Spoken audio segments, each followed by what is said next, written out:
পেয়েছি এবং 3টা বছর দেখতে দেখতে চলে গেল।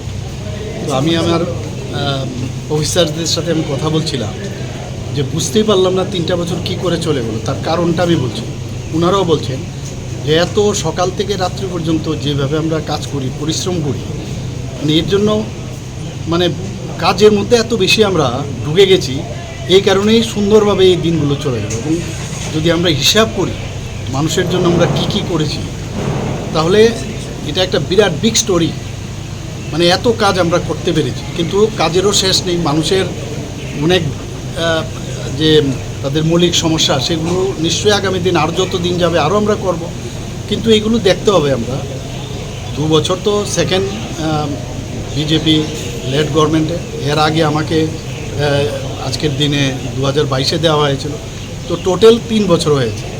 তো এই কয়েকটা বছরে যতটুকু চেষ্টা করেছি আমাদের সরকার, যে ট্রান্সপারেন্সির মাধ্যমে কাজ করা, মানুষের যেসব সমস্যা সমাধানের লক্ষ্যে আমরা কাজ করেছি।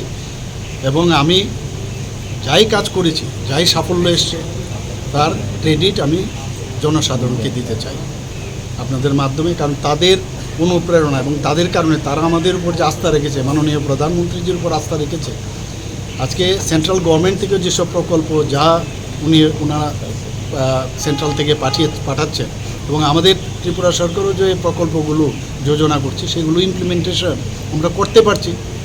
এবং তার রিপোর্টও আমরা যখন আমরা নেই, আমরা দেখেছি খুব ভালো রিপোর্ট আসছে। তো এর জন্য একটা স্যাটিসফ্যাকশন আসে যে মানুষ যেহেতু আমাদের উপর আস্থা রেখেছে, এর জন্য এগুলো সম্ভব হচ্ছে। সবাইকে অসংখ্য ধন্যবাদ। স্যার, এই কম সময়ে কোন সেক্টরে আপনি आपका सक्सेस मिला है और सभी सेक्टर में सक्सेस हुआ है, सभी सेक्टर में। आप हेल्थ को लेके लीजिए, एजुकेशन में आप देखिए, कल विद्या ज्योति का रिजल्ट आप देखे हो कितना अच्छा हुआ। लास्ट ईयर खराब हो गया था, तो इस बार अच्छा हुआ। तो धीरे धीरे हमारा जो ग्राफ है ऊपर की तरफ जा रहा है। तो इसीलिए आप एग्रीकल्चर में भी देखिए और पावर सेक्टर में देखिए, खमती है, किसी जगह में समस्या है, लेकिन हम लोग आस्ते आस्ते कोशिश कर रहे हैं उसको ठीक ठाक करें। और ख़ास करके हेल्थ में, उसके बाद आपका एजुकेशन में, उसके बाद आपका स्पोर्ट्स में आप बताइए, हर क्षेत्र में हम लोग अच्छा काम कर रहे हैं और जनता भी बहुत खुश थे।